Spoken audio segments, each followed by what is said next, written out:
Everybody says that the All-Ireland final is the really big game of the year, that you're under most pressure in an All-Ireland, and you are under big pressure coming into an All-Ireland. But if you're in Munster, you know, the Munster final still has an aura and an attraction all of its own. The Munster final has always been a very special thing in Munster, but in Cork Hurling, you know, the stories are legendary, I suppose, about Munster finals of bygone days, and it's, you know, it's a special time. When that whole sea of people are there in Thurles, mingling and mixing around, and the whole atmosphere of the square in Thurles, this brings back memories of years of tradition of hurling, of a Munster final, of the whole act that's there, and it hits you like right in front of you, you just can't escape it. I can never envisage a day when players will go into a Munster final not wanting to win it, especially when it's in Thurles. The kind of atmosphere that's engendered there, the kind of history and the feeling you have of history when you step out there, of all the great teams that stepped out in huge Munster final, legendary players, epic games, that's what you think of.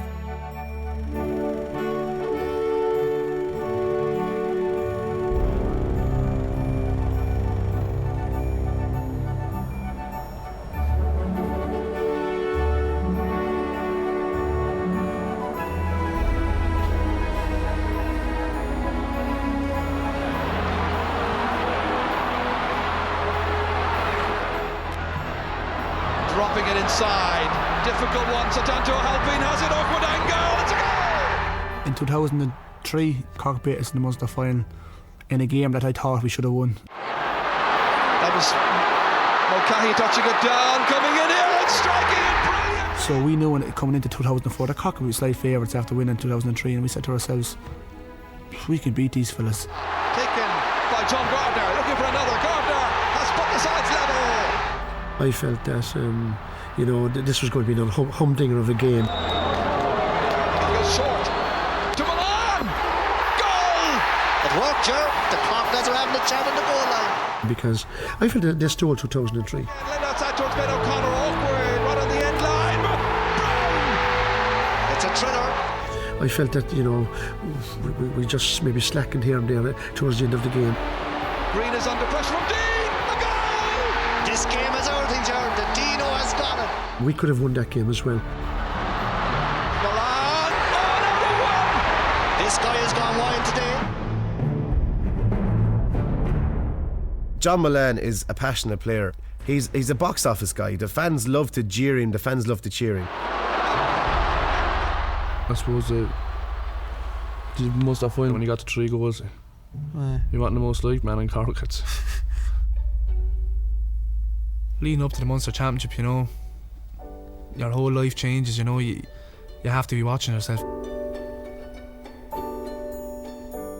I don't think there's any game like it, you know. Even I think the Cork supporters are great supporters, even though I get so much banter off them, you know. I think they're great supporters, like our own supporters. Went down to watch the soccer match about 2 weeks before the Munster final. Cork City were playing Waterford. Myself and John were walking out the field, and I had a hat on. He was walking out with a big Waterford jacket on. They all started jeering. All the Cork City fans were coming out as well. They were singing at him, Dermot's going to get you, Dermot's going to get you. Sully's going to get you, man. Yeah, Sully's going to get you. You know, I suppose you have to be selfish. Alright, you're on the bus, the fans are outside clapping, but we've a job to do. You know, it's an awful thing to say, but you have to be selfish. You have to think your own thing. It's not a case of take time, wave to everyone out the window, because you're being unfair to yourself and being unfair to your teammates. This year, you know, people were waiting when the bus got to Semple Stadium, and you know, you get clapped off the bus, and it gives players that extra little bit, I think. You know, well, it certainly does for me. You know, it makes it feel like that. Hey, I better be on my game, and the rest of the selectors better be on our game, and whatever, to get things right, because all these people are depending on us. The Munster final has always been a very special thing in Munster, but in Cork Hurling, you know, the stories are legendary, I suppose, about Munster finals of bygone days, and it's, you know, it's a special time. But you know, I found about the leading up to big games that you actually you'd never be able to plan for even the Monday or what's happening afterwards. It's like as if your whole life ends at 3:30 and that's as far as you can see because it's so important. It's exactly the same feeling as if you were going to war, to know what's ahead, you know, and with all of the build-up and that leading into the game, you just want to get it on. You're in the underneath the stand and you can hear nothing, so you can't. No, I can't hear You anything. wouldn't think there's anyone out in the stadium. And the one thing about Thurles, you know, the dressing rooms and the tunnel, they're a very dark place, you know, and then you come out the dressing room and then you head down that dark tunnel and then all of a sudden what opens up in front of you is so different. You know, you're really going into an arena and a cauldron.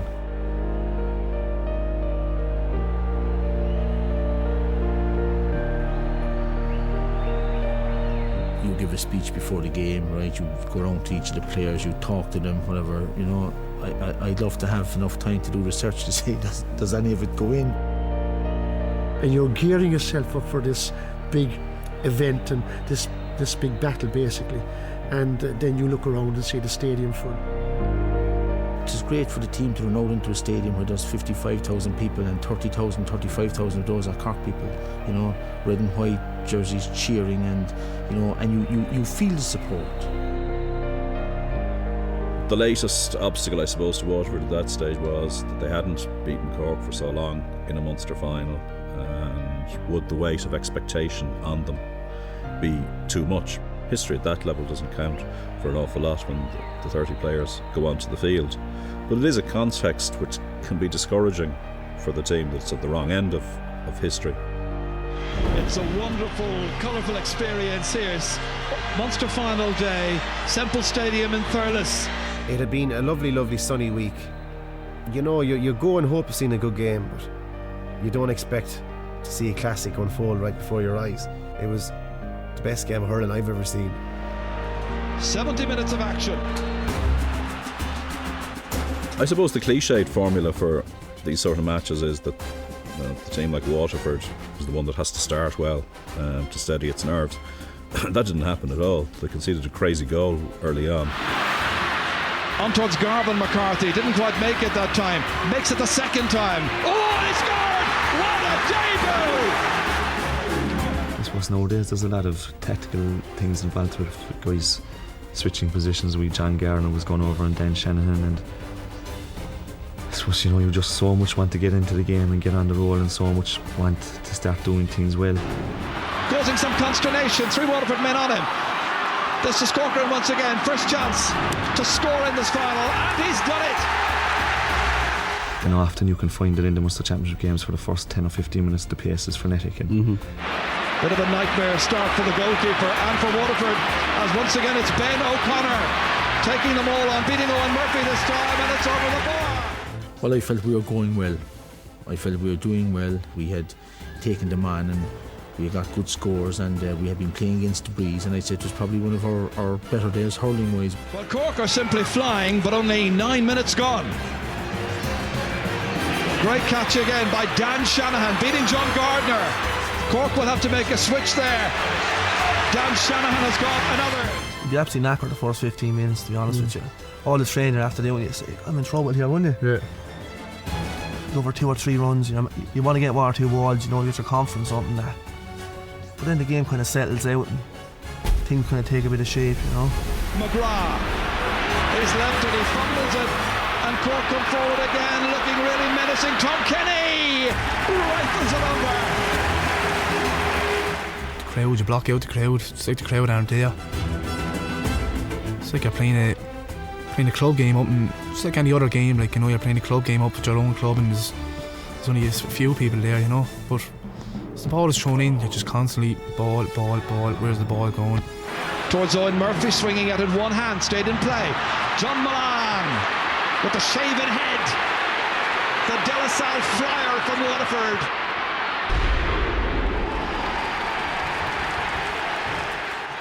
Great score by John Milan. Your eyes, you're just focused on the ball the whole time. You must watch the ball. The ball is important, because without it, at either end of the field or up and down or the sidelines or wherever, you must be thinking of getting that. Cork got a very, very soft goal by Stevie Stammers, and next minute Owen Kelly came along then after that, and as we said, he got a rocket of a goal. Like Owen Kelly Chased by Jerry O'Connor, Ben's twin brother. Owen Kelly's second time of asking, in along the end line. A chance and a goal! It's exactly what Waterford needs! Stop turning off. I regret that celebration. I just kept running. I didn't think I'd get in that far. I didn't think he was that close to me, behind me. Jerry should have tripped him. So leave you boy. Hope by the 40 You went for a bit of a stroll, did you? That's a fair angle though, like to get it. That's an incredible angle. Great ball. This was a goal again that kind of was played down maybe in a way, but this was a superior goal. This was a brilliant goal. And from then on, we had a Munster final that we all expected and that we'll never forget. It's a lively contest, it's beautifully balanced. Talk about balance, nobody better than Joe Dean. I think we actually probably played our best hurling for 20 minutes of the first half for the entire season. But we seemed happy enough to maybe take our points. Instead of taking the point, maybe we should have gone for a goal and gone for the juggler.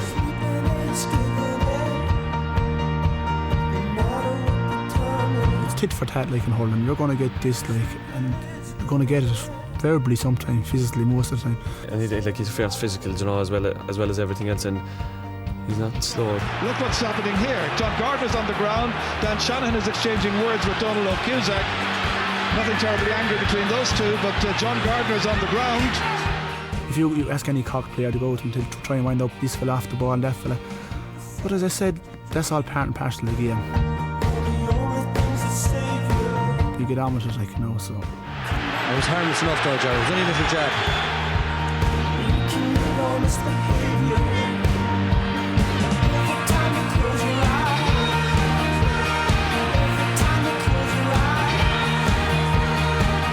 This is fierce man for the chance. Fierce man for the chance, yeah.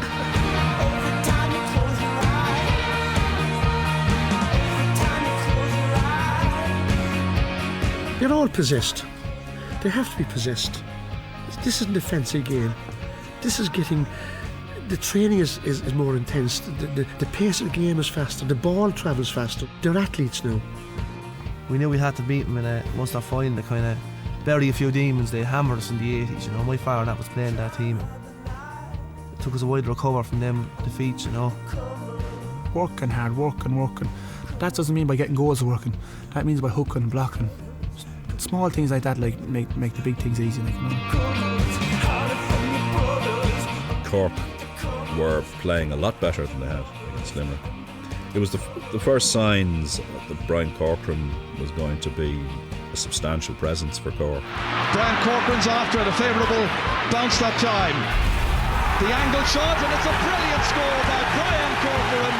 We had Waterford rattled at that stage.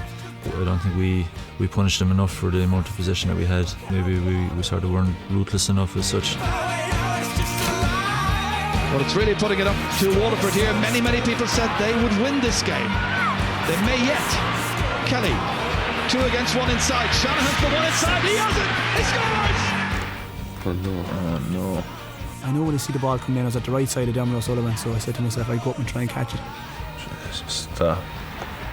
I'm delighted to get a goal, so keep up my tradition in Munster anyway. He gets his big body across players and fierce catch. It was incredible catch, and he just turned him when he's in that situation. Sure, it is unstoppable as such,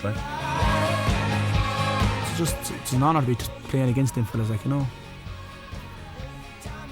beating them. It's a wonderful contest. It's a great Munster final. Paul Flynn taking David O'Sullivan this way and that. Steadying himself, making a better angle. It's great shooting, and it's a second for Paul Flynn. I thought we were in great position, Maybe that was our undoing, The goal that Dan Shannon got right was a bit of a blow. Instead of being in a position where you might have been maybe 6 or 7 points clear, you were back down. What was happening was Waterford were staying in touch, but barely, and also they were playing with the wind.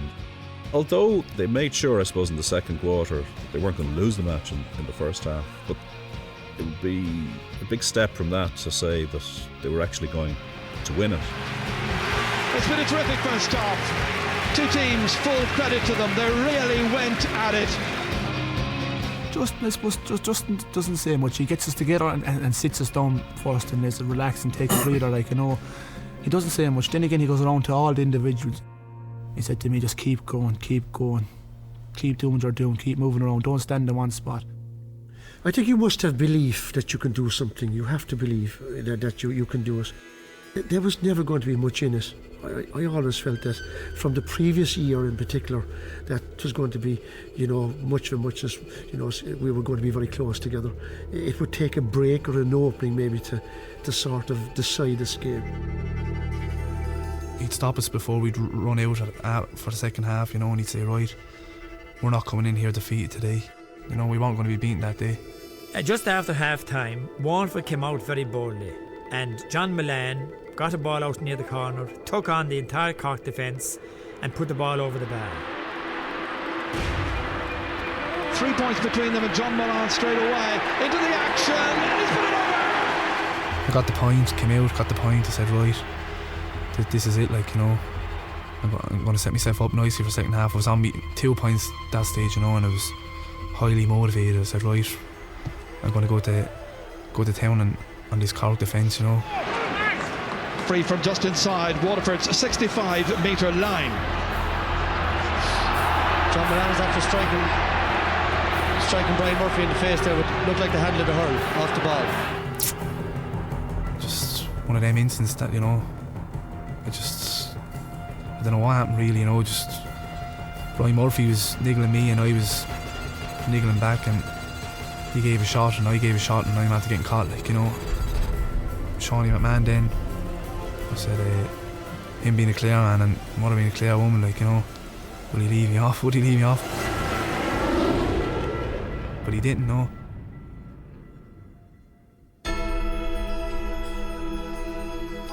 You know, and just saying to myself, what am I after doing here? You know, I looked up to himself up above and I said, you know, why me today? Like, you know, I said, just ain't my day today, you know. Last year I was after getting 3-1 in the Munster final, but this year I'm seeing red. And I'm seeing red all around me. I'm kind of looking up then, looking Waterford supporters, and I'm saying, oh my God, how much am I after leaving them down, you know. John Milan just after getting sent off. He's a good player for them, probably one of their best. Advantage Cork. You said, you know, we're playing with the breeze, 15 versus 14, yeah, we'll get out of this all right, you know.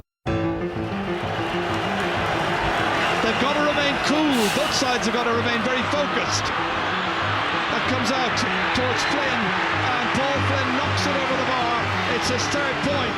You know, our intensity dropped a little bit, and it's very, very hard to get that back.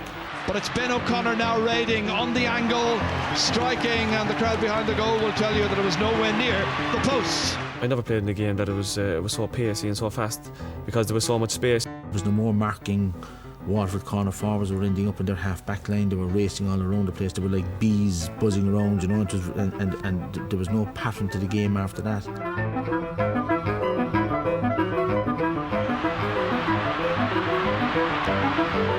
Flynn striking, and that's a nice return. They all up their game, and then they're motoring and they're going into the game.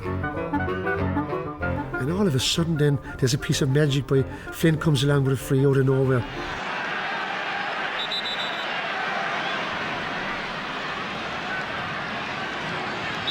They need a lift from somewhere. Flynn goes for a goal, he's got it! My goodness me! Only Paul Flynn could think of it! 16 minutes into the second half. And all of a sudden you're back in the game. And as the game is going on, you kind of sense that it can be won, but you're never sure. Brian Phelan misses it. Lovely pick-up, great skill here by Ben O'Connor. 2 men against him, he lofts it high, the breeze carries it inside the left-hand post and over. Wonderful score. You know, it was just a case of, you know, what can we do to try and get an extra little bit. And we're still there, only a point in it. Joe Dean, angled shot, it's good. It's awful, really, you know. Every minute feels like 10 minutes, if you know what I mean. Just kept going on. just kept plugging away, but you know, it was hard to look at the game really. I just put my hands to my head, like, you know, and I was saying to myself, please, just please, don't do this, just let it be Waterford stay. The whole game in the last 10 minutes became very sort of frenetic. Waterford, I suppose, could sense maybe that they were on the rise, and they held firm. Release to Owen Kelly. The dashing wing forward. That's a great score. They go point for point. My main problem, I think, was that, you know, we had possession and we weren't using it properly. Cork dropping back, losing their intensity a bit. Now they need a lift. And then there was one point, I think, where we won a great ball at the edge of the square. Huge one. Stopped by Diarmuid O'Sullivan. And the pass just went astray. Great ball down, testing the defence. Spills loose, Cork have it. An opportunity. Jerry O'Connor was trying to go through, and it's away. All I wanted out of that game, coming up to the end of it, was a replay. We didn't even want to win. And Waterford have it back, and it's up there with Seamus Prendergast. 2 minutes to go as Prendergast lets fly. It's high, it's over!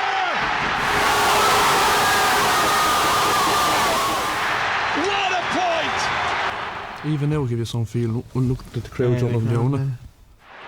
This score sort of, you know, showed the type of spirit that was there. They're standing up and being counted, and they're not just waiting for somebody else to do it. They're taking responsibility. The referee has a look at the watch, says play on. Ken McGrath makes a fantastic catch. That could be a match winner on its own for the 14 men of Waterford. It was an unbelievable game. I asked Sean O'Halpine to score with only a minute to go, and he didn't dare up by a point, he said, or something like that. What a day, what a match. The 14 men have a free. Paul Flynn, whose goal was so important, drops it in, saved by Sean O'Halpine, and that is it. Waterford have won the Munster Hurling Final for 2004.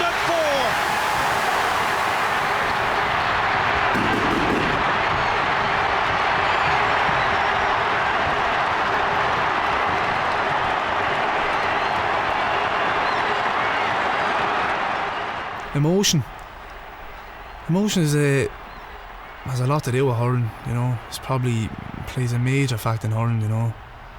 And that day in itself, it was just, you know, you're thinking of your family, you're thinking of the supporters more than anything else, you know. You're thinking of the people of Waterford, you know, what this can do for the county of Waterford, you know. The worst defeat ever. And that feeling of, you know, let's say there's 25,000 Waterford people around you, and they're all going hyper and everything, and you're on such a different level altogether, you know. There's nowhere to hide. There's nowhere to hide, and it's just, you know, thinking back, you're after losing a 1 point game, and, you know, could you have done anything differently? And it must be one of the most sickening feelings possible, you know, to after losing Munster final by a point. It's funny feelings, because I suppose, like, we don't win many trophies, and then when you do, the final whistle goes and kind of go, what am I meant to do now? Like, I was more nervous taking the cup than I was playing. Ken is speechless, literally. I had 2 sentences of Irish made out, you know, and I was dreading that more than that.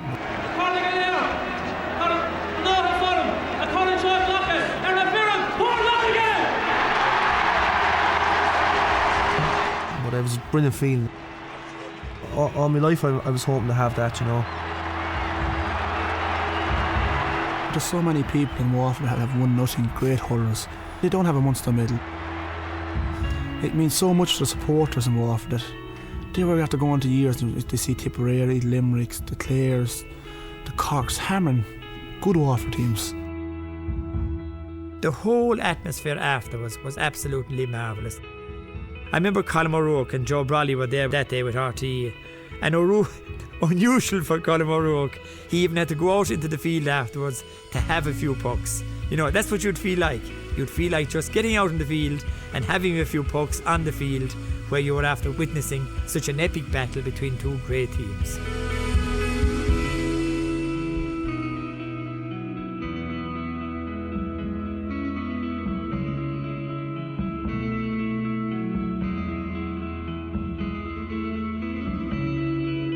We walked down the road, didn't we? Walked down the road. So you walk down in Thurles, you can go on, met a few of the lads, a few of my friends, and have a few drinks with them, and a few drinks on the bus on the way home, and that's the best crack. 3 months of finals in a row is not a bad achievement, you know, for a team who are meant to have no heart, no bottle. I said Munster final in Thurles is something special. After all, I know tradition might count for nothing, but it's come back years, and for Waterford to win one there was a brilliant feeling, you know. Waterford people all together in Thurles, you know, rejoicing at a Munster final win. I don't think you can beat that, really, you know. It was a hurling breakthrough, and this to me was the joy that I got. And I felt that we could prove ourselves again. So you were proving that the team was good enough, and you had faith in the team. It was equally a huge barrier, of a huge gap in a lifetime of people was finally broken for the good of hurling.